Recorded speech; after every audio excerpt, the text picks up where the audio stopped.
the third season of Islam After Colonialism. I'm Nauman Naqvi. I'm an associate professor in the Department of Comparative Humanities at Habib University. And as is usual, I'll start with a brief rationale for the program for listeners who might be new to the program.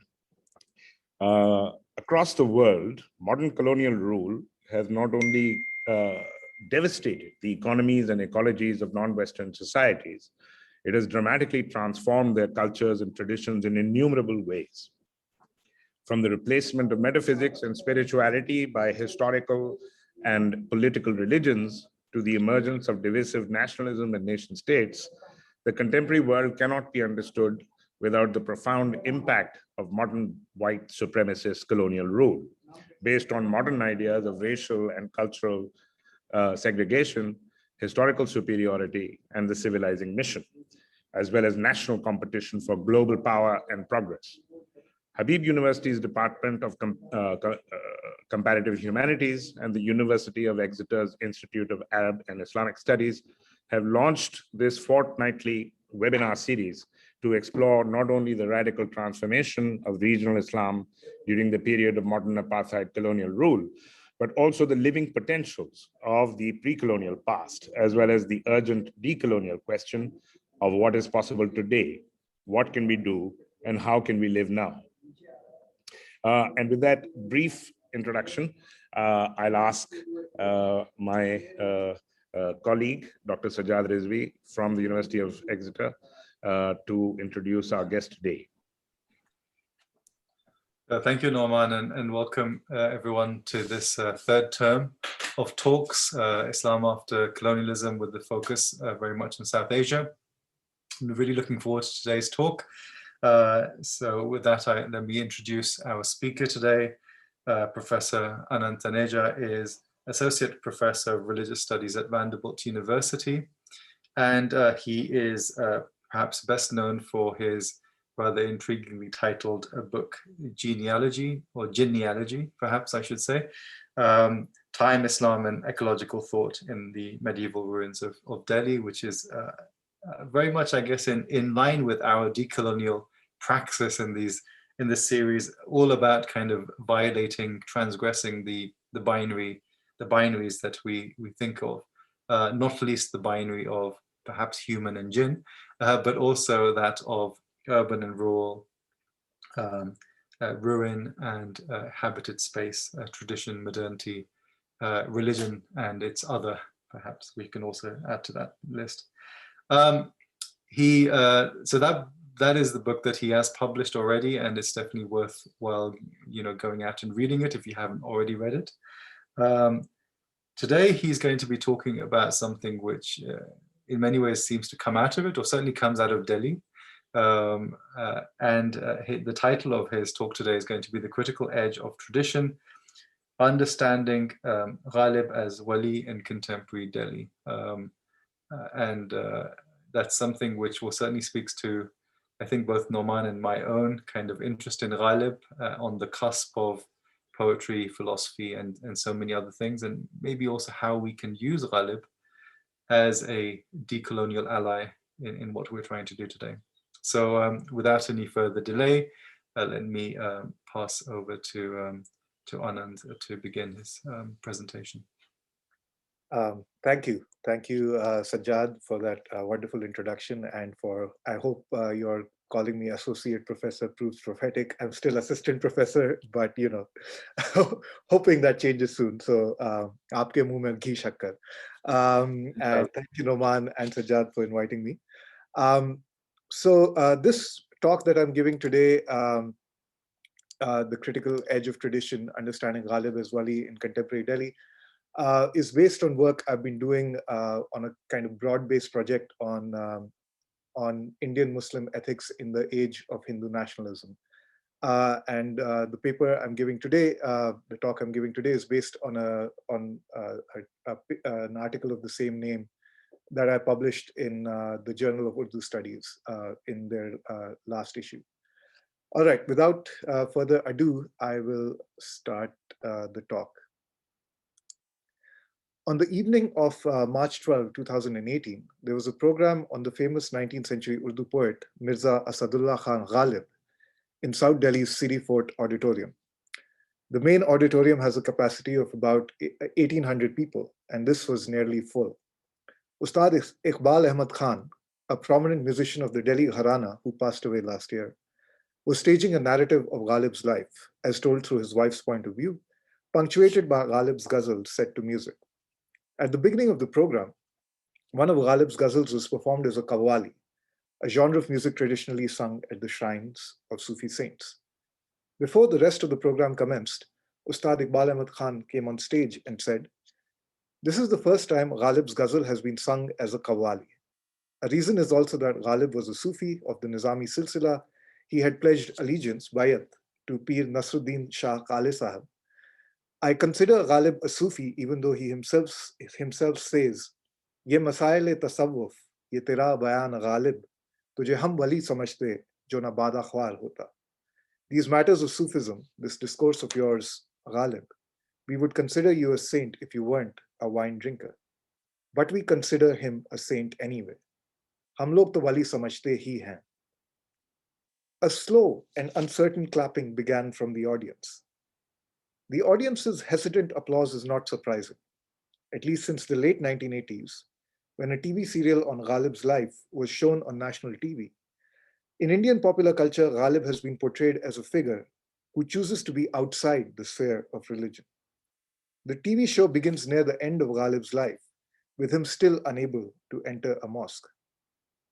Among many contemporary Muslims, and in the academic study of Islam and Muslim societies, poets and poetry have often been understood as being distinct from and standing apart from the larger Islamic discursive tradition. To publicly claim Ghalib as a Muslim saint, as the late Ustad Iqbal Ahmad Khan did, is to trouble the assumed boundary between poetry and piety. What might be at stake in troubling this boundary in contemporary India? To claim Ghalib as a saint in contemporary Delhi is to make a claim for the poet as not a figure marginal to the Islamic tradition, but rather as a figure at its critical edge. To use edge instead of margin is to understand being on the edge, experimenting with the limits of tradition as potentialities of critique and innovation internal and vital to the tradition. To claim Ghalib as a saint, as an authoritatively Islamic figure, at this historical moment of unchecked Islamophobia and anti-Muslim bias in India, is then a profoundly radical claim, which gestures towards a Muslim, and crucially also non-Muslim, reclamation of pre-colonial lifeways and intellectual, literary, and spiritual traditions as an antidote to the poisonous discourses of modern religious nationalism and sectarianism. As I aim to show in the rest of this talk, Ustad Iqbal Ahmad Khan's proclamation of Ghalib as Wali is not singular, but part of a larger trend within both authoritative Islamic discourse as well as Urdu public culture in North India, which transcends the boundaries of religious identity.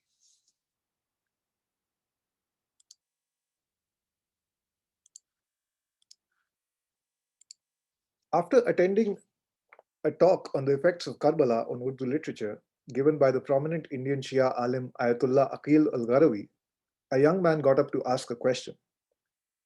What would you say about Mirza Ghalib's salvation?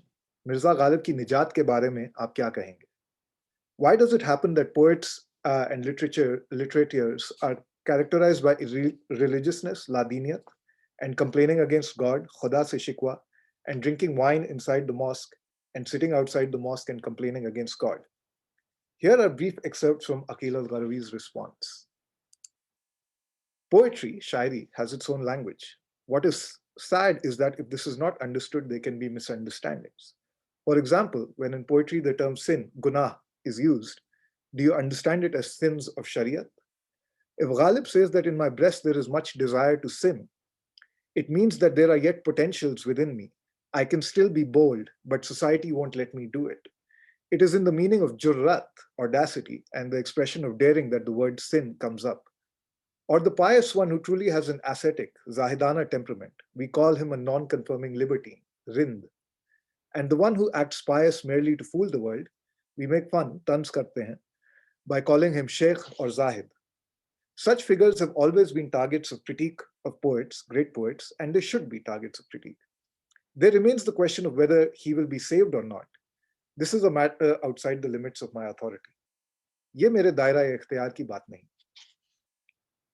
How do we understand the students' questions and the religious scholars' response? The students' question is not isolated in its anxieties about the place of poets in general and Ghalib in particular in religious life in South Asia. Anas Faizi, a popular humorous poet in contemporary Delhi, mentioned in a conversation how the very mention of Ghalib often brought about the implication, wo sharabi, that drunkard, in everyday conversations. Ayatollah Aqil al-Gharvi's response to the question of Ghalib's salvation draws on a very different understanding of poetry and its relation to religious life. Audacity and boldness, as expressed in Urdu poetry, are, in Aqil al-Gharvi's account, legitimate, even desirable qualities of religious life. And poets play a vital role in lampooning religious hypocrisy. Poetry thus expresses and embodies audacity and critique as valued modes of being Muslim.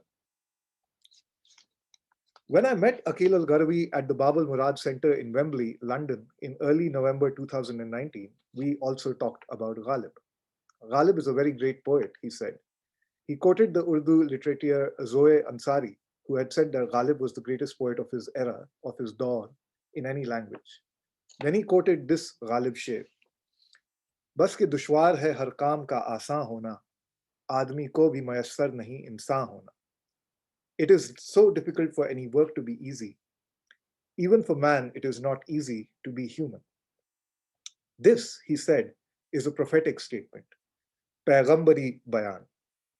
All the prophets from Buddha to the Prophet Muhammad have come with the same message. Aap bani Adam na bane, aap insan bane. Don't become merely a child of Adam, become a human. And I should add that the distinction between Admi and Insan is much harder to capture by doing, it's a much stronger distinction than the one in English between man and human. In ascribing a revelatory, even prophetic status to Ghalib's poetry, Ayatollah Aqil al-Gharvi is drawing on a long genealogy of understanding Ghalib in Urdu literature, which we can date back to at least 1920, when Abdul Rahman Bijnori's Mahasin-e-Kalam-e-Ghalib was first published. And in which Bijnori stated, there are two divinely revealed Ilhami books of India. You can read this in the bottom line. Ilhami books of India, the Holy Vedas and Diwan-e-Ghalib. For poets to claim to be, and to be understood to be prophetic, is not unusual in the Islamic tradition. Poetry has a long history of being considered as meaningfully Islamic discourse because of its ongoing relation to the potentialities of revelation, or what Shahab Ahmad characterizes as the pretext of the revelation to the Prophet Muhammad, peace be upon him. This is an idea that Ghalib himself expresses in his published Urdu Diwan most famously in the following couplet. Aate hain ghaib se ye mazami khayal mein, Ghalib sarir khama nawae sarosh hai. They come into the mind, these themes, from the invisible. Ghalib, the scratching of the pen, is the voice of an angel. In speaking of Ghalib, Ayatollah Aqil al-Gharvi emphasized that he was the greatest poet of his time, apne daur ke sabse bade shair the, which is to say that Ghalib's poetry was prophetic for his age. In a radically different but historically parallel context, the ontological vulnerability of the Crow Native American nation when faced with the end of their traditional way of life, Jonathan Lear writes of the poet as a creative maker of meaningful space. This has also long been understood as the role of poetry in the Urdu tradition, where Ghalib has famously stated of his own poetry, poetry is meaning creation, it's not the measuring out of rhymes. Shairi mani aafrini hai, kafiya paimai nahi hai. When we think of Ghalib's age, an age of revolutions, an age of rapid technical development, an age of the rapid growth of predatory capitalism as embodied by the East India Company and its destruction of the life world of Mughal Delhi, how might Ghalib's poetry be prophetic in the sense of telling us how to make meaning in, how to think and feel and be and act in this new world? We can understand his verse as prophetic because through his verse, he makes one think about the gap between being man and becoming human, between Admi and Insan, a gap made more difficult to navigate by massive and violent changes in lifeways that unrestrained corporate capitalism and colonialism brought to the world and to Delhi. Thinking about this gap has been profoundly meaningful for young Muslims and others in an India ruled by an increasingly authoritarian regime committed to an ideology of exclusionary religious nationalism.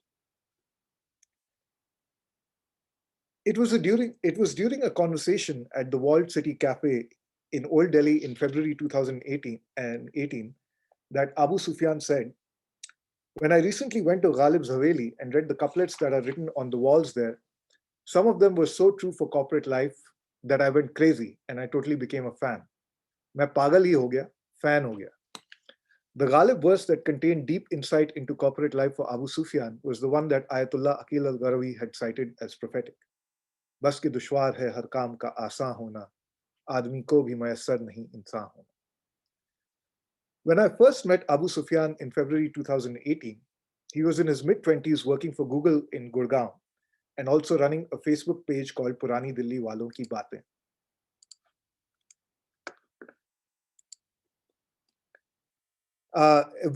He'd started this page in 2013. Abu Sufyan is from a family which has long belonged to Old Delhi. They claim descent from the Mughals. And apart from a few years in Chandigarh to do a bachelor's degree in engineering, he has always lived in the old city. The Facebook page had started with a bout of homesickness after a few years in Chandigarh as a repository of the particular ways in which the folks of Old Delhi spoke, the sharp humor and peculiar usages of the Begamati, women's, and Karkhandari, working class dialects of Old Delhi's Urdu. In the years since he had started the page, it had gained a large and dedicated audience. Purani Dilli Walon Ki Baatein had also started doing heritage walks through the old city, led by people from the old city rather than by professional historians. Abu Sufyan was busy organizing all of this and creating and coordinating and posting content on his Facebook page and now website, along with his full-time job in the corporate world. He worked a night shift in a corporate office in Gurgaon as a computer engineer. His timing synced with the American workday half a world away. His days he spent running the page and related activities. Corporate world में आपको इंसान नहीं समझा जाता. In the corporate world, you're not considered an insan, a human. What is seen is your productivity or how well you play office politics. Only then can you survive. You have no real friends, nor do you have any religious values left. It is also disconnecting you from your people. While staying in India, you cannot celebrate Diwali, you cannot celebrate Eid. Corporate life has affected our lives in such a way. We've forgotten what it's like to mingle together and talk to each other, to celebrate each other's festivals and religions. This now all stops at exchanging sweets. Abu Sufyan is an engineer by training, working for one of the most renowned tech companies in the world. And yet for him, his vision of being an insan, of human flourishing, was rooted not in the corporate world, but in the narrow, winding streets of Old Delhi and the modes of human sociality that they continue to embody. After that, we go to the grave of Razia Sultan through the narrow alleys of Bulbuli Khana. They say, how do people live here? People live here and live happily. They live together. Mil ke reh rahe hain. Even if my enemy lives in my neighborhood and he gets to know that a mishap has happened to me and there is no one to take care of me at home, he will be the first to rush me to hospital. And he will know what's going on in my home. So in times of trouble, at least people here come together and stand with each other. So in these narrow alleys, people get a sense of how lives are being lived and lived happily. Abu Sufyan was talking about the walks that Purani Dilli Walon Ki Baatein had started conducting in Old Delhi. The focus of these walks, rather than what had happened in the past, was how people continue to live in the old city. Our walks are more focused on the people living in Old Delhi, not just what happened in 1857 or in 47. Aaj kya hai? What Old Delhi is today. I want to preserve and show the Delhi that remains. The dates that Abu Sufyan mentions here are significant. Both 1857, the bloody defeat of the rebellion against the East India Company and the end of the Mughal court, and the partition of 1947 and its continuing legacies of violence and displacement have deeply marked and affected Old Delhi, especially its Muslims. But despite this traumatic history, some of the lifeways of the pre-colonial Mughal city, including its traditions of different communities living together more or less harmoniously, still persist. Despite all that Old Delhi has gone through, by living and growing up here, you still carry remnants of pre-colonial urbanity within you. The past is never quite history because you embody it. With heritage walks, my motive has always been that it is not authors or historians or tour guides who should lead them, but local people from here. The reason being that even though we may feel that we are not historians, we are not anything, and we don't know that much. But because we've been living this life for the past 30 or 40 years, it has settled in our blood. We may not be aware of it, but when people interact with us, they get a new story that they won't find in a textbook or in William Dalrymple. In October 2018, I went on a heritage walk organized by Purani Dilli Walon Ki Baatein in Old Delhi. The tour started from Ghalib's Haveli in Ballimara in Old Delhi, now a memorial to him run by the Delhi government.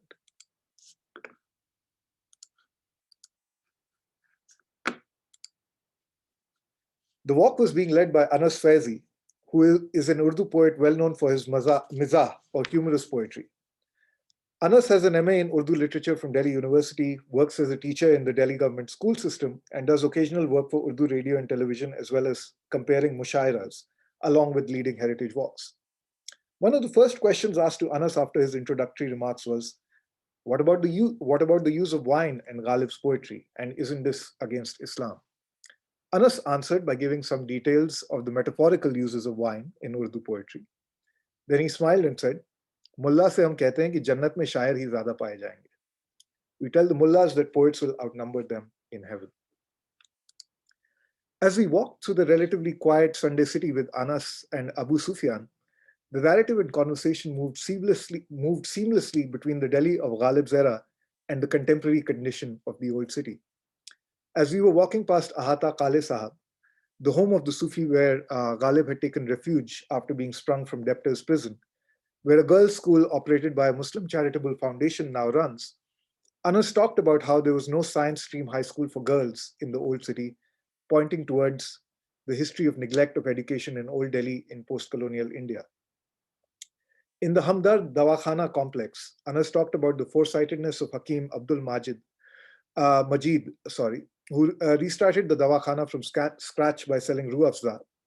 And when everyone was afraid for their lives during the tumult of partition, he had the foresight to plan ahead to buy plots of land in what was then the jungle near Tughlaqabad, which became the future site of Jamia Hamdard University.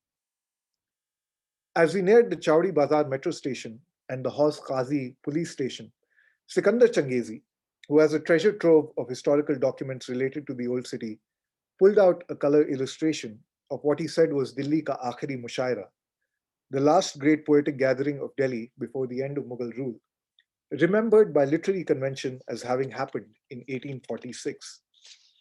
The illustration showed a beautiful chandelier-illuminated hall full of the nobility of Old Delhi.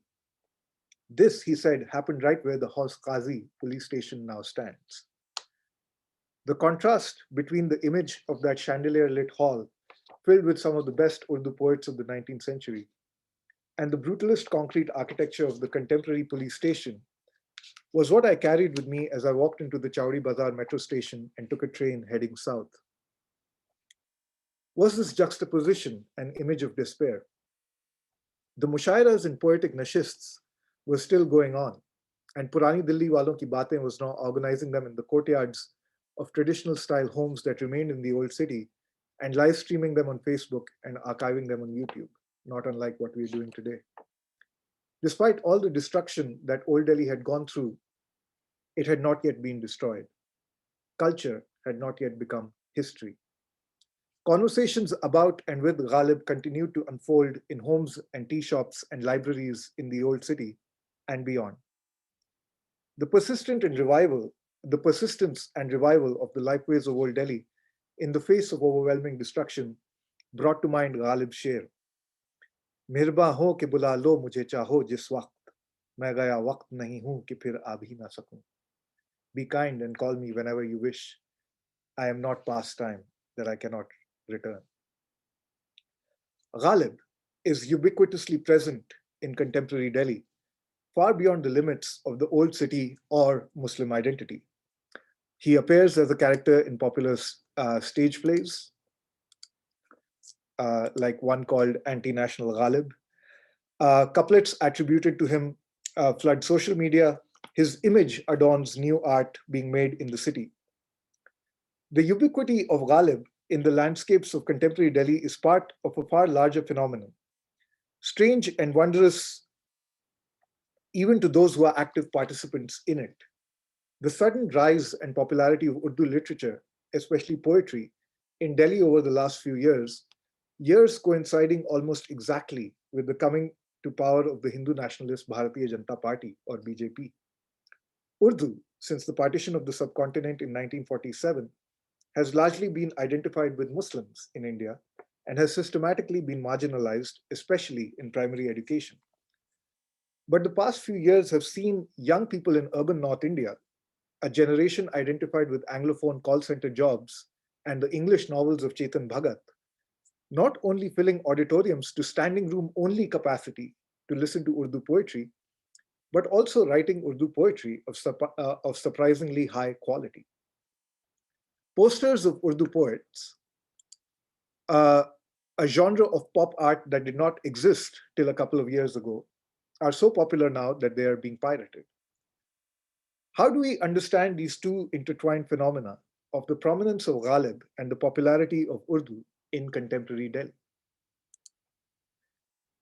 By being inextricably linked to the pre-colonial past and its intellectual, ethical, and affective traditions, Urdu poetry continues to question the dominance of the normative horizon of the nation state and holds open other potentials of being, selfhood, and belonging than those demanded by post-colonial nationalist modernity. Ghalib, in particular, embodies the pre-colonial intellectual and ethical world of South Asia, a world that was to a very large measure destroyed, if not utterly transformed, by the events of 1857-58. Like his somewhat elder contemporary Raja Ram Mohan Roy, Ghalib's, and here I'm quoting Partha Chatterjee, Ghalib's own unorthodox doctrines emerged from within a discursive space of scholarly debate that was available in India at the turn of the 19th century and that was not shaped by the forces of colonial education. Ghalib embodies the anti-absolutist and unorthodox potentials of a South Asian and Islamic early modern formation, seeking to assert the freedoms of the subject, whose historical significance is lost by forcibly dragging it into other historical narratives of liberalism or nationalism. In what follows, I wish to show how Ghalib holds open many radically different potentials for people in contemporary India. A different relation to language and hence to selfhood, a different relation of the citizen to the nation state, and a different kind of relation of the individual to religious authority. A couple of weeks after the Heritage Walk, I met Anas Faizi one evening at a small tea shop in Old Delhi, an informal hangout for local poets. I brought up what he'd said about Ghalib at the Heritage Walk and he smiled and said, "Pehle mujhe khuda se khauf aata tha, Ghalib padh ke mujhe iman aaya." Earlier, I used to be afraid of God.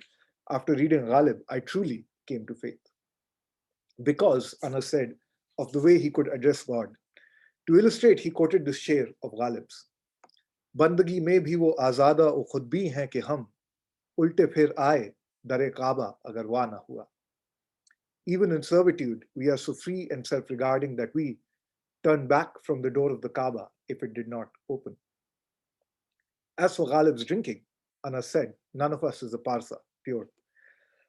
But thanks to Ghalib, I now study the Quran closely in a study circle with an older friend because I don't want a third party interpreting its meanings for me. For instance, in the Quran, there are the Sabaeans. It is unclear who they are, and yet they are promised heaven. I want to think about these things on my own.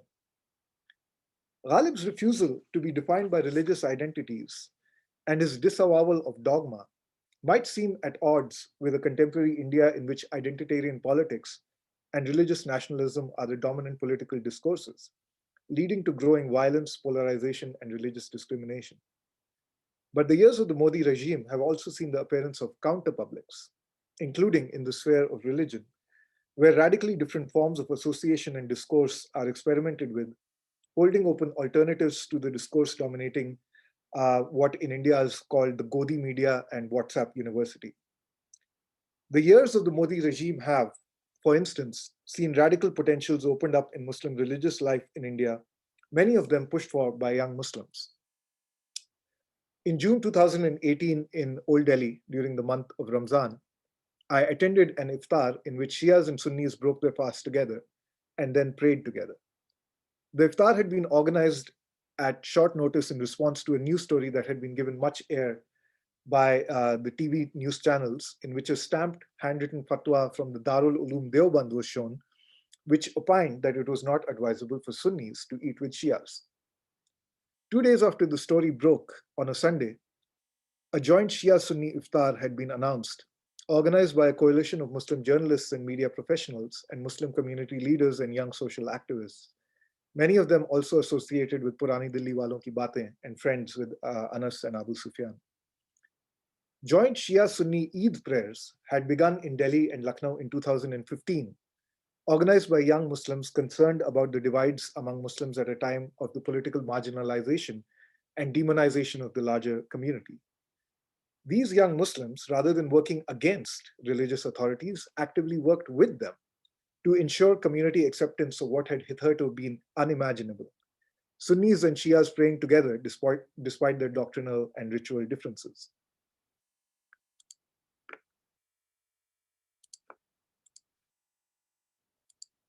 This particular iftar was followed by a collective namaz which pushed some more boundaries of accepted dogma. The women insisted on praying along with and not separately from the men. So a joint Shia-Sunni iftar was followed shortly by a collective Maghrib namaz in which Muslim men and women of different sectarian orientations prayed together behind a Shia imam. While Ghalib was notorious for not fasting during the month of Ramzan, I cannot help but thinking that of this he would have approved. In a conversation about poetry in September 2018, Saif Mahmood, a public promoter of Urdu and an author of a book on Delhi's Urdu poets, Beloved Delhi, cited the same couplet that Anas had used, but to illustrate the self-respect and the concern for self-respect of the Urdu poets of 18th and 19th century Delhi that he'd written about. Khudbeen, the word that Ghalib uses in the couplet Bandagi mein bhi wo azada ho khudbeen hai ke hum, Khudbeen usually implies arrogance. But as Saif strongly suggested both in his prose and in conversation, Khudbeeni can also mean and can be literally translated to self-regard. It is a term which implies not just arrogance, but literally looking at oneself, self-knowledge. Khudbeeni implies a certain self-scrutiny and not finding oneself wanting in the face of such scrutiny. The Urdu poet Farhat Ehsas characterizes the ghazal tradition of poetry as Andaroon ka akhbar, the newspaper of interiority. The proliferation of smartphones, cheap data plans, and the uploading of Urdu poet in Roman and Devanagari scripts by websites such as rekhta.org, as well as the proliferation of mushaira recordings on YouTube, has made a vast embodied archive of this tradition of speaking of and speaking to the self, widely available to young people in India in a way that had not been possible for an earlier generation because of the virtual disappearance of Urdu from school education in India after partition and independence. This in turn has led to a resurgence of Urdu poetry in the popular culture of North Indian cities, with new poets writing ghazal poetry of astonishing originality and quality. Vipul Kumar is one of these poets. Growing up in Hanumangarh in Rajasthan, he had only been exposed to Urdu poetry through ghazal recordings and Bollywood music, till he moved to Kota for a year to prepare for engineering entrance exams in 2010.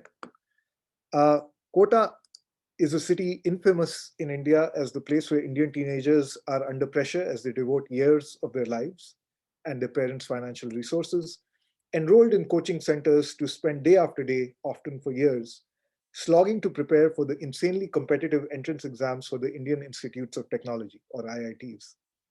It is a city of anomie, a city of suffocating discipline for teenagers, a city with a suicide rate for young people, which is off the charts. Vipul, in this city, discovered Urdu poetry as printed text, and he discovered Ghalib.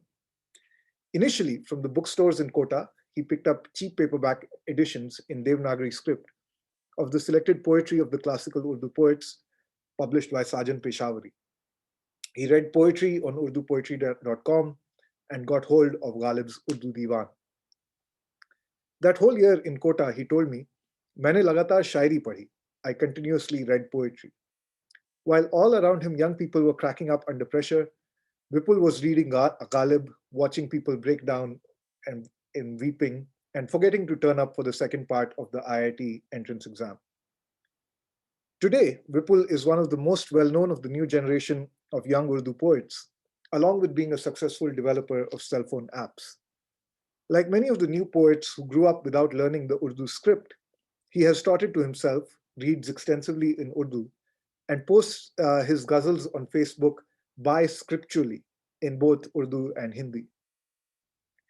In answer to my question as to how reading Ghalib had affected him, he said, before I read Ghalib, I did not know that experiences and emotions could have so many colors. Tajurbat और एहसासात के इतने रंग हो सकते हैं. Reading Ghalib, he said, helps you confront your emotions. It produces in you the strength to be sensitive. आप अपने emotion से दो चार होते हैं, आप में sensitive होने की कुव्वत पैदा होती है. There is a story the other poets tell about Vipul, the new generation poet whose emergent oeuvre is most deeply influenced by Ghalib. It was a mushaira at Jamia Millia Islamia, a university known for its rambunctious audiences, where when Vipul started reading, the crowd went quiet. Then he read two shares. इस खराबी की कोई हद है कि मेरे घर से संग उठाए दरो दीवार निकल आते हैं. Is there any limit to this ruination that from my house, the doors and walls come out carrying stones? इस कदर खस्ता तनी है कि गले मिलते हुए उसकी बाहों से भी हम पार निकल आते हैं. There is ragged bodiness to such an extent that when we embrace, we even pass beyond their arms. In the silence that followed the second couplet, someone yelled out in a tone of amazement, Socha kaise? How did you think that? How did you think that? The utterance of a stunned audience member tells us something of the potential that emergent Urdu poetry holds open for contemporary North Indian public culture across the divides of religion and scripts. The new generation of poets is drawing on the oeuvre of Urdu poetry, particularly Ghalib, to create new possibilities for language, imagery, and meaning making in an emergent hybrid, multimedia, and multi-scriptural Hindi, Urdu, Hindustani public sphere, emerging out of a long impoverishment of language and its potentials, created by the imposition of the Hindi-Urdu divide and the marginalization of Urdu in post-colonial India. And drawing upon Ghalib, emergent Urdu poetry creates new potentials for exploring and articulating selfhood, and exalts the human condition, as in this couplet by Vipul, deeply informed by the poetry of Ghalib. मुझको आईना दिखाती है फरिश्तों की नजर और मैं हैरत इंसानी में डूबा हुआ हूँ. The gaze of the angels shows me a mirror, and I'm drowned in the wonder of the human. Right, 2 more minutes. I'm just moving towards the conclusion. In the last few years, when I have visited Ghalib's Mazar, I have found it covered with flowers and chadars, like those offered at the shrines of Sufi saints. To understand Ghalib as a Muslim saint at this historical moment is a rebroadening of the Islamic tradition, its reclaiming of the tradition's critical edge. To insist that Ghalib is a Sufi and a saint is to insist that the lifeways he embodied, in the senses of an attitude of openness towards radical religious difference, as well as embodying a spirit of defiant philosophical inquiry, is Islamically legitimate and authoritative. And it is to insist that this Islam, which embodies such open disdain of worldly power and embodies such an elevation of the self, bandagi mein bhi wo azada aur khud bhi hain ki hum, is particularly relevant At a time when Muslims in India are assailed by majoritarian Hindutva and its drive to crush and eliminate minority and dissenting voices. That Ghalib as a wali holds open potentials for many non-Muslims as well, Vipul is an exemplar, also presents us with a characteristically Ghalibian paradox, one which confounds our usual divides of religion and literature, sacred and secular. For one, it illustrates Shahab Ahmad's argument that you do not need to be Muslim to make meaning in terms of Islam. It also confronts us with the radical possibility that what Sabah Mahmood characterizes as secularity, as a substrate of ethical sensibilities, attitudes, and dispositions, which allow an individual to live comfortably and even hospitably with religious difference without privileging the agency of the state, can be religious, particularly Islamic, in its origins. Ghalib as Wali allows us to see the prophetic potentialities for a South Asian self-ordained society that may yet come to be. हूँ गर्मी निशात तसव्वुर से नगमा संज मैं अंदली बे गुलशने ना आफरीदा हूँ. The heat of the joy of imagination fuels my songs. I'm the nightingale of an uncreated garden. Thank you. I'll end there. Wah, wah, bahut khoob. Thank you so much for that really beautiful and so suggestive in so many themes that you've touched upon. There's so much to think about. So where to begin? So trying to think about Ghalib as a wali. Yeah, so wali, of course, is also related to the word Mawla. Yeah, which would mean, and as you say, a kind of peer, a kind of figure of authority. It's a claim of authority as well. Yeah, of course, not in the sense of authority that we think about it these days, but in a very different sense. I've been reading Ibn Khaldun and the way he evokes authority, and subsequently, I mean, closer to our times, the way Faisal Devji has, for instance, portrayed Gandhi on authority. So authority in a ethically more demanding and spiritually and ethically more demanding sense. To ascribe that to somebody like Ghalib, first of all, it would entail also calling upon the Malamati tradition to some extent. So in that regard, it wouldn't be that extraordinary. But it's always struck me that one of the spiritual sort of dimensions of Ghalib is his reflection on desire, yeah, which runs throughout his oeuvre. There are so many remarkable reflections, which of course, recently there's this book on both Platonic and subsequently Muslim reflection on desire, and that entire language in Ghalib about tamanna, yeah.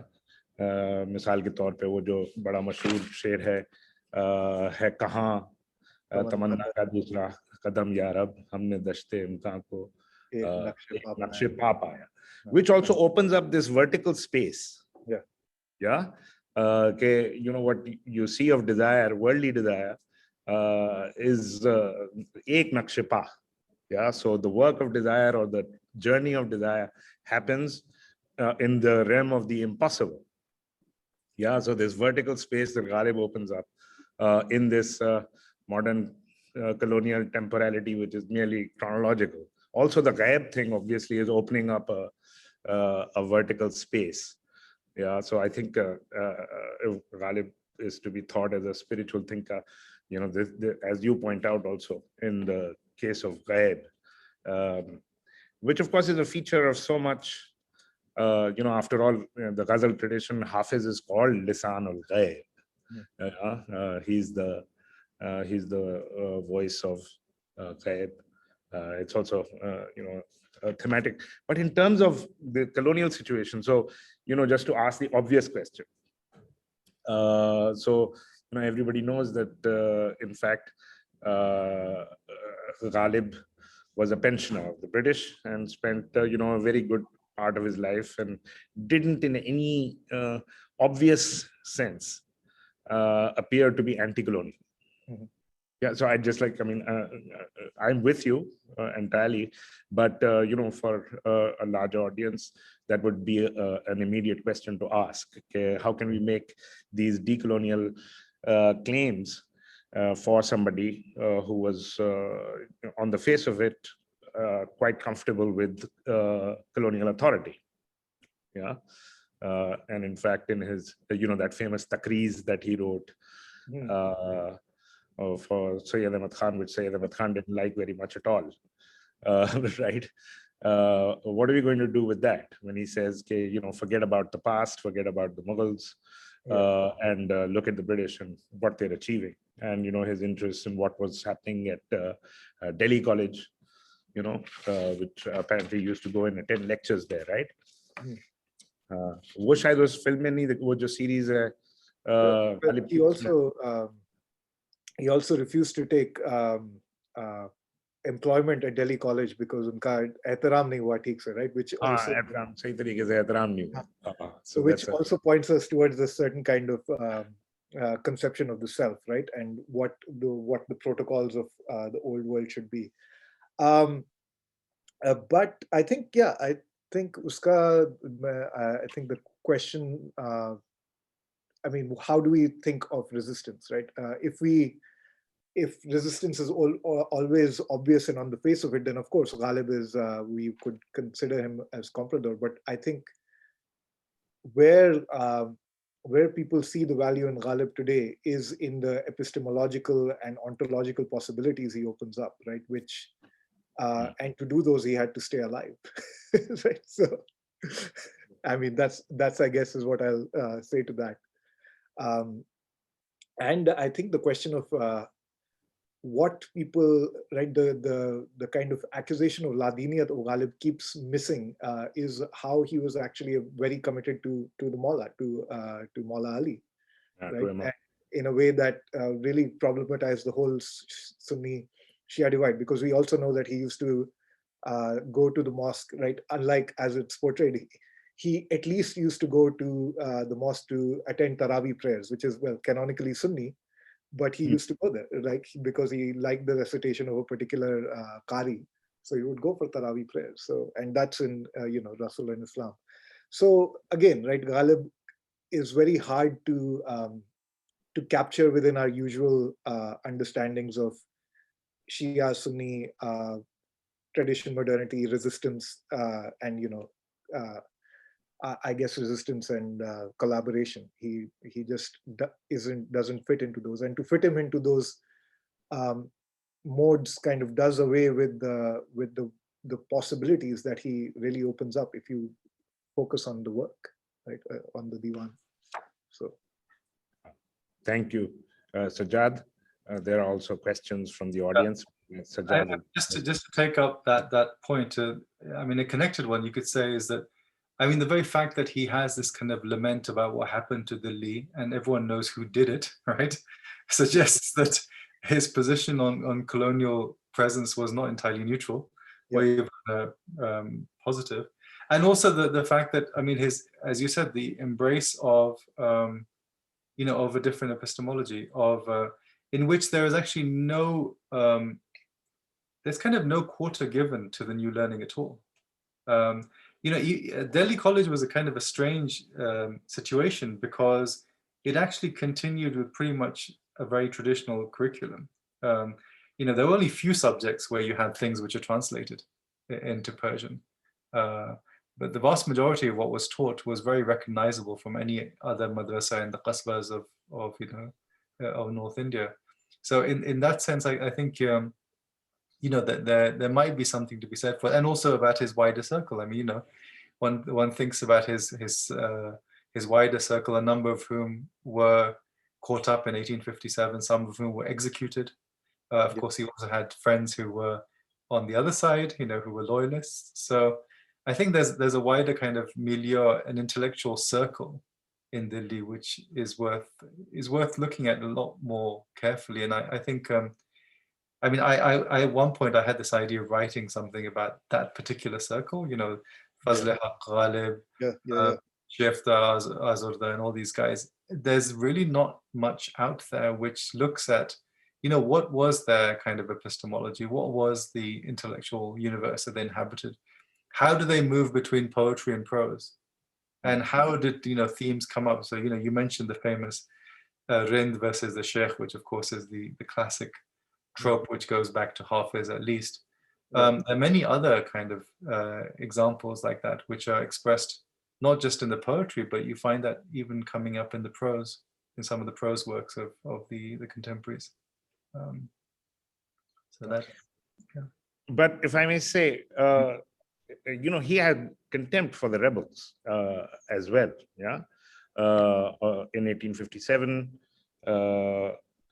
and in terms of knowledge, modern knowledge, the most famous incident is, of course, of the Takreez that he wrote at Sayyid Ahmad Khan's behest and told him to turn away. It was of the Ain Akbari, the critical edition that Sayyid Ahmad Khan had prepared. This is before the rebellion. And Ghalib said, forget it. Actually, which reminds me that we should also talk about this other theme that you brought up, which is also fascinating, which is nostalgia. But I'll let Anand respond to Sajjad's. To Sajjad. Yeah, I mean, it's very interesting because I think you're absolutely right, particularly the connection to Fazl-e Haq Khairabadi and others is totally worth exploring. As an anthropologist, I was interested in how Ghalib is being taken up today, right? And of course, the taking him up today is happening through the Urdu Diwan rather than the other stuff. And then the stories that are told about him. And what I find very interesting is that there has been a shift from Ghalib as being wo sharabi to actually, in my time in Delhi, I have seen his, his mazar becoming a place which is kind of venerated as opposed to being bare as it used to be. And so there's always been, and which of course wouldn't have happened without a kind of continuing set of people who are very invested in Ghalib's legacy, right? So Ghalib's birthday, for example, has been celebrated at his site for years, and that is because of people like Khwaja Hassan Sani Nizami, right? So there were people who are actively been involved in kind of making sure that Ghalib is not entirely forgotten or entirely secularized. And I just find it interesting that it is at this moment that is seeing such a wide resurgence in a kind of in popular culture in a way. But yeah, I think the question that you asked is one we absolutely need to go back to, and there hasn't been enough work. Yeah. I have another question about this concept of wali, but let me just take up something that Matt's asked in the chat, Matt Melbourne Kushki, because it relates precisely to this. To what extent do you find the concept of the marriage of opposites useful, both in Ghalib's poetry and his anti-colonial receptions? The coincidentia oppositorum, which is, all the way through the Persian poetic tradition, which, and especially in Bedil, I mean, one often talks about Bedil and Bedil's influence on Ghalib, which again is something I'd love to return to, just because it's such a rich tradition to look at. Is that a useful concept, as Matt's suggesting? I'm very grateful to that suggestion. I'll have to think about that. Yeah, absolutely. But yeah, I haven't thought about it. Yeah. And if I can ask you the thing about the wali, so it strikes me that even in the examples you gave, what's really interesting is that the different people clearly have a very distinct sense of what it means to venerate Ghalib or to consider him to be a wali. So, you've got the very kind of normative Chishtiization of Ghalib. You've got the kind of Rind, Irfani, Shi'i waliization of Ghalib. You've got kind of, well, he used to drink, but then, no one's perfect. Sense of the wali. So there's lots of different kind of, it's almost like the very notion of the wali is as contested as the notion of what Urdu is in contemporary Delhi. Yeah, in a sense, absolutely. And the part that I left out in this is how that Ghalib is seen as the harbinger of a kind of Indian modernity, right? That's another aspect. And the people who make that argument would identify themselves as completely secular, right? So, but they're all making the claims to Ghalib as being someone who really holds open potentials for thinking the now, and that's what I'm trying to do, right? That where rather than all of those differences, where is the point of convergence or the point of similarities we can see, which in a sense, I guess, speaks to Matt's question about the marriage of opposites, because we see in Ghalib, in the figure of Ghalib as he is celebrated in contemporary Delhi, all of these different readings of him totally coming together and blending. So. And even the way, I guess, in which Sufism is used, like this very common trope that Sufism opens up the way to Indian secularism, or Sufism is an antidote to Islamist violence, and a way of thinking creatively about coexistence. I mean, these are all, one only needs to look at that rather cliched documentary that had, I think, William Dalrymple in it, talking about Sufism as this great kind of unifier of people, in peace and harmony, to see that.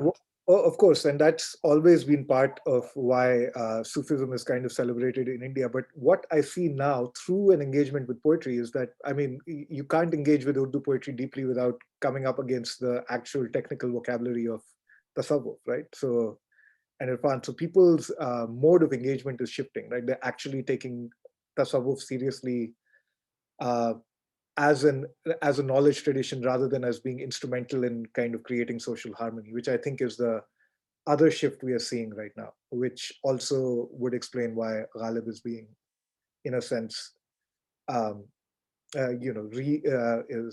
is a more, to make a terrible pun, there is a more sophisticated reading of Ghalib now, because people are actually engaging with the tradition, right? And they're and because they're engaging with it seriously, and it's opening up worlds for them in a way that it wouldn't if it was just a question of secularism and harmony. So, if I may ask a question, so this intersection between paradox and spirituality and ascesis, of one form or the other, is actually also part of modernism, literary modernism. You find this theme. I mean, I was also thinking of Roberto Calasso's small text called "Literature and the Gods." Yeah. So, in fact, even in the West, you can't think of modernism. All the major figures of modernism are spiritually invested in some way or the other, whether it's if you start in the 19th century already, somebody who's a contemporary of Ghalib, Baudelaire, all the spiritual themes and the theme of the fall, how they intersect with his reflection on modernity. Then later, in terms of prose, what's his name, the book that's been translated as Against Nature, who then had a conversion and became a Catholic monk, who in fact told Louis Massignon to go, Henri Corbin, I think it was, who he told, both Massignon and Corbin, perhaps, I can't remember right now, but he told him to go and read. It was essential in their turning to, I think it was Massignon. Yes, I think it was Massignon, because I don't know why his name is escaping me. It's a very, very famous modernist text of the late 19th century. So Ghalib's also, this a kind of work on the self, or the, as Askari has also pointed out, modernity presents a particular kind of cul-de-sac in terms of self-fashioning. Yeah. So even that share that you cited a couple of times, Aadmi ko bhi hoismans, Sajjad, Sajjad has pointed out, the figure I was thinking of was Huisman's. So this आदमी को भी मैसर नहीं इंसान होना, I often wonder, बस के दुश्वार है हर काम का आसान होना. I've always thought that this actually captures perhaps a kind of deadlock that one is presented with in terms of self-fashioning in a distinctly modern, in this case, colonial setting. Yeah. What do you think about that? Yeah, I would absolutely agree, right? Because I thought about that a lot. And I mean, if that distinction between Admi and Insan, as Allama Aqil al-Gharawi pointed out, is an old distinction in a certain way, right? I mean, it goes in the Quran, there's the Surah Insan, right, which talks about the status of the Ahlul Bayt. So, which is a much, much more elevated status than being an Admi. I think what Ghalib is doing is precisely thinking about how much more difficult that distinction becomes in modernity. Because he's saying Maisar nahi, it's not available. Yeah. So so exactly, so it actually presents this old trope in an extreme kind of situation. Right, and that extremism, that extremity of the gap, right, or the between Admi and Insan is really really exacerbated by the colonial condition and modernity as it comes to be. Which is why I think Ghalib is really productive right now for a lot of people to think with, right? Because like the people I quoted, I mean, being a corporate slave versus being someone who has actually this lived inheritance, it's you kind of confront that difference, and Ghalib allows you to articulate and understand that gap between lifeways in a way that that others don't have, perhaps, or you wouldn't have without him. Mm-hmm. Thank you. Yes. Have you seen this question about nostalgia? I am looking at it now. Just wondering if you wanted to take that up. Is Ghalib's poetic melancholy performative or an aesthetic melancholy? I don't know what to make of the difference between the two, so I don't have a good answer to that. Actually, this is Adil's second question. The could melancholy resistance against the order that had arisen around him?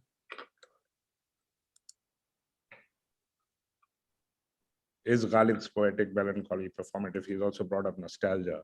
But the nostalgia that I wanted to ask you about actually was the nostalgia of these contemporary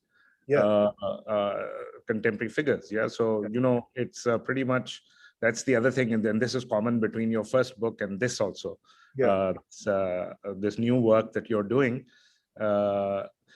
is, it flies in the face of all of this academic critique of nostalgia. Because in fact, you've been pointing out, and now you're pointing out through this work that you're doing in the on contemporary Urdu poetry and the use of older figures and of Old Delhi, etc. So in fact, what you're saying is nostalgia has this liberating potential, emancipatory potential. Well, I'm not. I didn't read out those sections on nostalgia from the paper, but I should have, given that you were the discussant. But I don't say it. Actually, what the people I talk to they use the word nostalgia. Baki hamari, I mean, we're talking in Hindi and Urdu, but the word nostalgia keeps popping up, right? And they use the word, and I was like, okay, why do you use nostalgia? And it's very interesting that the use of the word nostalgia is Abu Sufyan. He talks about it as, right, nostalgia allows you to understand what's wrong with your current life, right? Like if you're feeling nostalgic, so nostalgia is a diagnostic. It's not a diagnosis, right? It's what actually allows you to understand the malady of your existence. And nostalgia, as opposed to being something that's negative, is seen as something positive. It allows you to think about the way the world could be, right? In a way, nostalgia opens up potentialities, which it wouldn't otherwise. So I think the way nostalgia is thought about in Old Delhi is and obviously there's a reason that the word is used, right? It's not a native Hindustani word. Nostalgia. Yeah? Nostalgia. People have taken it on, and people use it as this thing, right? They, of course, being that anyone who cares about Old Delhi has to be nostalgic, right? That's the sense people use it in, because that's what allows you. And it's people are very reflective about the usage of this word. I mean, generally, people have found tend to be very reflective about the use of language. But yeah, nostalgia in particular. So I write about this in greater detail in the article in Journal of Urdu Studies. So please do take a look at that. Yeah, So, but they think of nostalgia as being a diagnostic rather than a diagnosis, right? As something that tells you that something's wrong with your life. Yeah, actually, some major figures who were at the intersection of who were at the margins of the progressive writers movement, were accused of nostalgia, and then this word, of course, Rajat Pasand, reaction, which was the translation of reactionary. So these entered into the critical vocabulary thanks to Marxists and progressives, basically. And this is I think what your work is the best I've seen in terms of taking that apart, in terms of what it actually means for people. Well, so like I said before we went live, you are one of my gurus, so I've learned to be sensitive to nostalgia. So thank you. Can I just say one more thing about the Wali thing? I mean, when you were talking about that, another thing which came to mind is this wonderful book by Navi Kermani on the Musibat Name of Attar. It's on this idea of the metaphysical revolt. So it's about Job, it's about Attar, and in that he has this really kind of interesting thing where he sort of says that the only people who have the audacity to rage against God, and even to question his existence, actually are saints, are prophets and saints, and this of course comes directly from Attar. So it's a reading of Attar's Musibat Name, which is basically about the classic kind of problem of evil. And so in that sense, again, that fits this sort of, I guess, nostalgia for Ghalib quite nicely, because it is that figure who seems to be against the conventions of what one would expect of religion, of structures, and it's a far more productive shikwa than Iqbal's famous shikwa, which I find really awful. At so many different levels.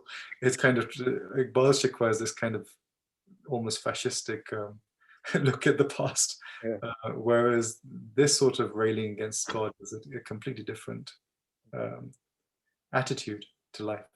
Yeah, well, thank you. I will totally look that up. I mean, just on Iqbal, one of the best critiques I've heard, at least which works for me, is that what Iqbal does is make poetry, which is in a sense a language of shairi, is a language of universalism, right? It might be using a deeply Islamic idiom, but it is speaking of a universal condition. And he's taken that universal language and made it about Muslim identity. So it's a reduction of what the shairi, what the self of the poet can aspire to. So I guess I should really look at the Musibat Name. Thank you. Yeah. In fact, I've actually written something. I can send. Okay, I'll have to. I've written something on Job and yeah, Islamic philosophy and metaphysical revolt. So. Great. I will totally look that up. Thank you. Yeah. So in terms of the distance from Ghalib to Iqbal, since that has been brought up, so you can just tell by the relation to the term khudi. So one of the most famous shares of Ghalib, as you know, मैं से सबब निशात है किस Russia को एक गुना बेखुदी मुझे दिन रात चाहिए, एक गुना बेखुदी मुझे दिन रात चाहिए. So Ghalib is striving for bekhudi. Meanwhile, guess who's striving for khudi? Right. So Iqbal, of course, is all about khudi. Just goes to show how dramatically the entire idiom, Iqbal, how dramatically he upturns the conventional idiom while pretending to, in fact, be within the tradition. Yeah, it's actually quite. I wonder what you would say to that, given the share I've quoted here, "Bandagi mein bhi wo azada, wo khud bhi hai ke hum," right? So, which is again doing that play of opposites of bandagi and khudbini. But in the way it's khudbini here, as opposed to khudi, is a kind of self-knowledge, right? So, and I would be interested in hearing what you have to say to that. It's bizarre. So I was actually teaching Faisal Devji's Impossible Indian, which I've gestured towards earlier as well today. And there, Gandhi also asserts that freedom is only to be found in subjection to authority. Yeah, and in some sense, in some religious authority. Yeah. Yes, I mean, this to me resonates with that also, that and what he calls it as actually action without a subject. I think that's the one of the sections in the book. But this kind of desubjectifying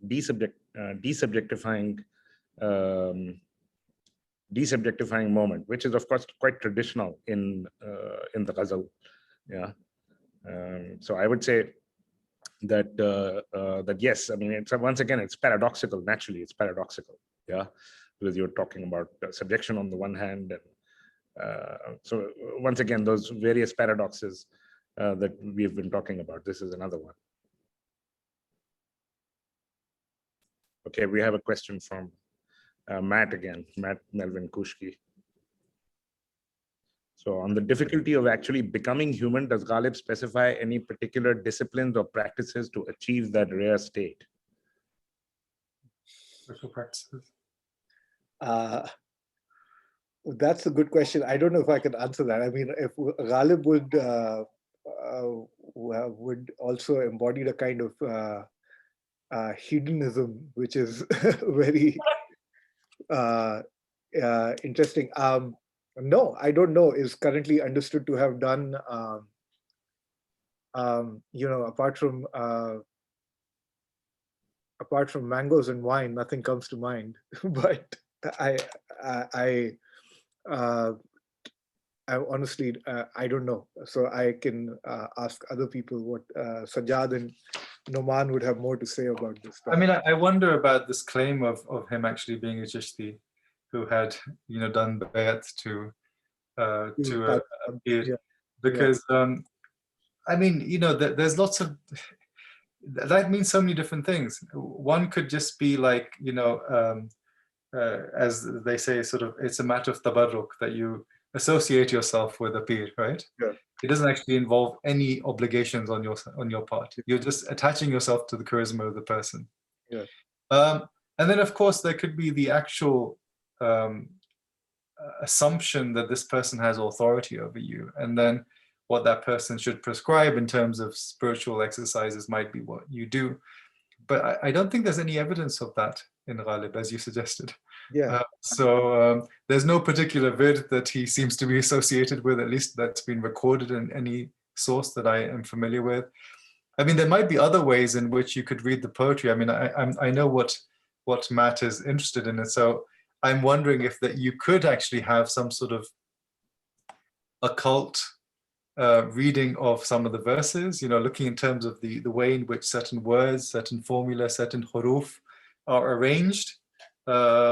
Maybe even in the divan, I think the way in which the frontispiece of the divan is arranged is quite interesting. But that's like a completely different way of reading it, and that's not going to be the way in which most people will experience Ghalib, because they will not experience him through the printed page. They'll experience him kind of in an oral manner. So yeah, but again, I mean, even with mangoes and wine, as you've mentioned and Matt mentions, there are other kinds of Unani Ayurvedic kind of readings that you might want to give to that, and how that affects the person as well.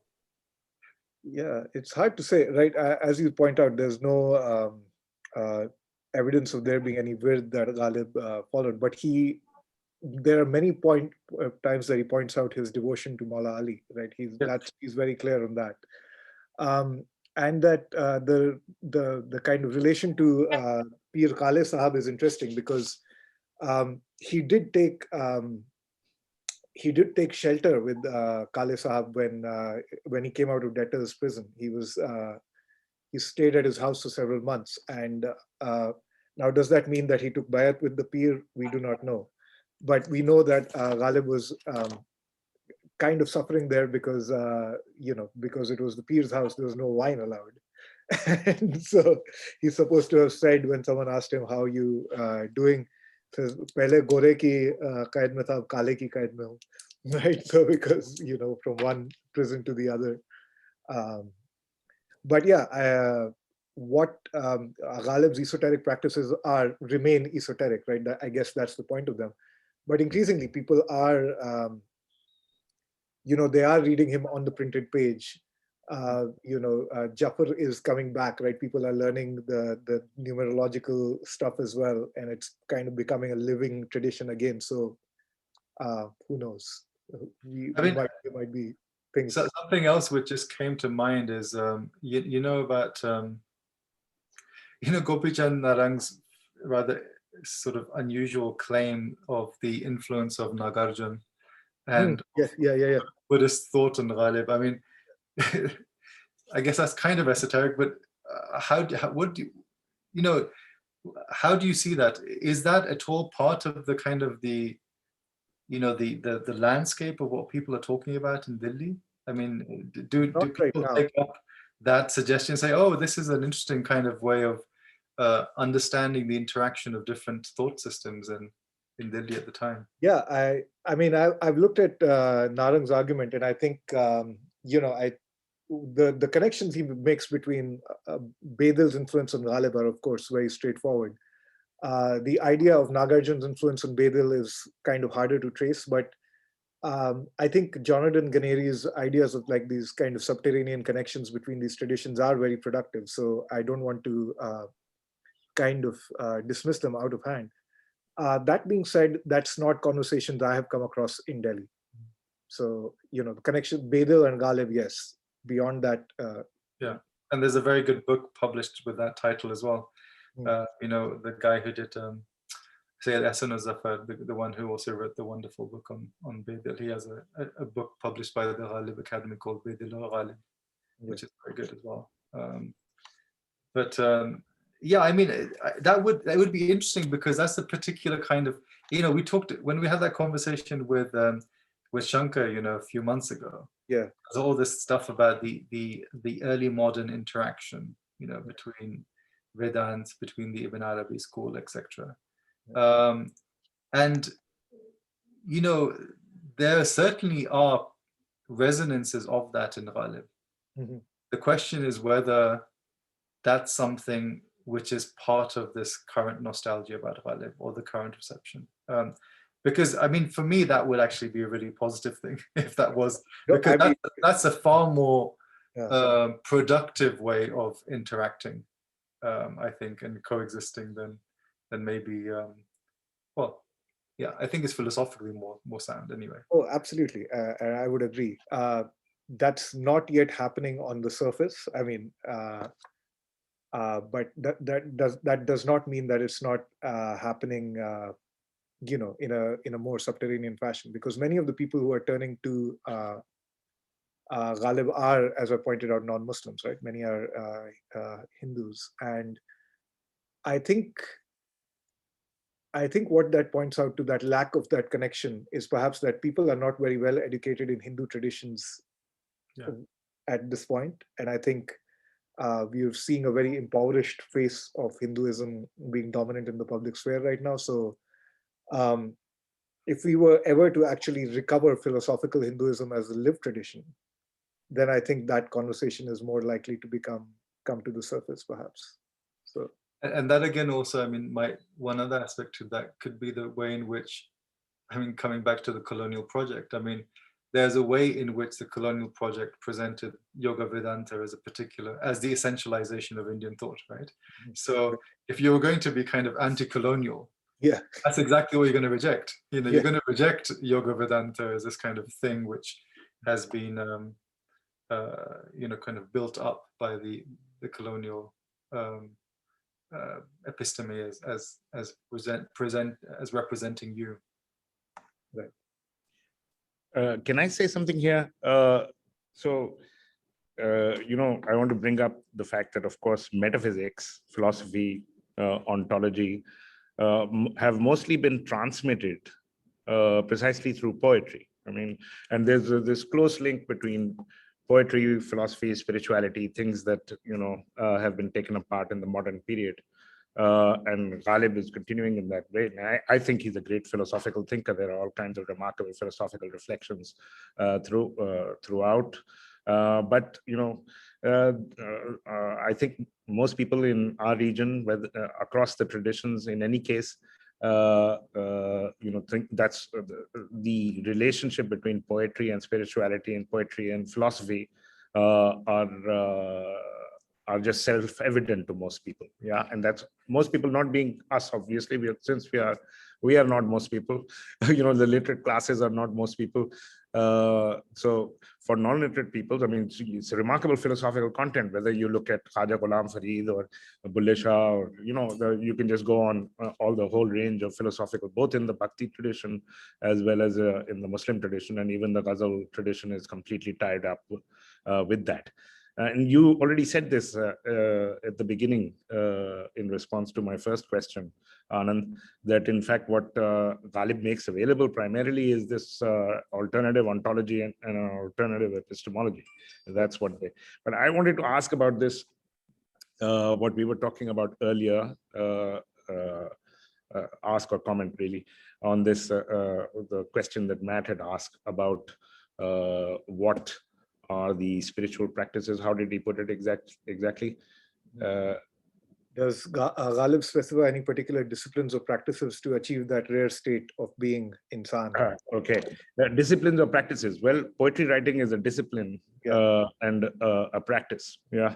And working with these paradoxes. Yeah. I mean, there are so many couplets by Ghalib or distichs by Ghalib, which I use in the classroom, yeah, to capture some philosophical theological point. Yeah. सबसे मशहूर मेरा हाफिजा जरा थोड़ा खराब है, but उसे कौन देख सकता कि यगाना है वो यकता. Yeah, that famous उसे कौन देख सकता कि यगाना है वो यकता, गर दुई की बू भी होती तो कहीं दो चार होता. It's really remarkable philosophically also, and theologically very rewarding in terms of reflection. Now this in itself, I think this writing and this practice, this working with paradoxes, after all, working with paradoxes is also very, very demanding. I mean, you know, I think both Askari and his student Salim Ahmed have remarked on this. You know, they both think that Ghalib has this awesome, simultaneously spiritual and intellectual power to hold together all of these paradoxes, yeah, of existence. That I think is a form of ascesis and of in itself. Yeah, I mean, to add to that, if we think of everything that Ghalib lived through and the enormous fortitude he showed in living through, you know, both personal and kind of larger historical calamities, I think there was a certain kind of ethical formation, or we could call it ascesis, that led him through that, which, yeah. And maintained an incredible sense of humor throughout. Huh? That's awesome. Yeah. So Khanda Peshani, yeah, I think, which was you know, both an ethical and therefore a spiritual quality. Khanda Peshani, in the face of all kinds of trouble. Khanda Peshani literally meaning that your forehead is smiling, which means you are welcoming to other people, yeah, in the face of calamity even. That in itself, I think, is a spiritual practice. Yeah, and Ghalib certainly maintained remarkable humor and hospitality and friendship and all of that, which are, of course, at the heart of spirituality. Yeah, and very demanding, actually, in all kinds of ways. I think makes sense. Yeah.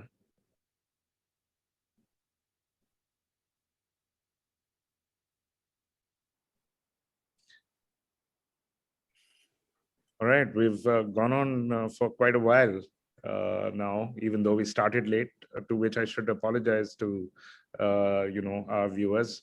I hope more people will watch it later, but we were having some difficulty logging into Facebook.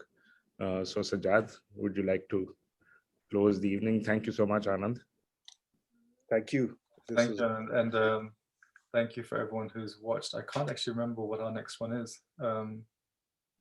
It's Sarah Wahid. Yeah, Sarah Wahid in a couple of weeks from now, who will be talking about contemporary Pakistan. So I guess a slight sort of shift across, but I'm sure we'll have some very similar themes. So please do join us for that, the next seminar. I will also post our program fairly soon. We have this series continuing at least till the end of June. Of course, we do plan to continue next year as well, next academic year, where we'll be broadening the scope. It's been very much focused on South Asia so far, but we're planning to broaden the scope out as well. So thank you, everyone. Thank you, Anand. Thank you, Nauman, for the conversation, and for everyone who watched. And be safe and be good. And see you all very soon. Thank you, Sajjad. Thank you, Anand. Khuda Hafiz. Khuda Hafiz.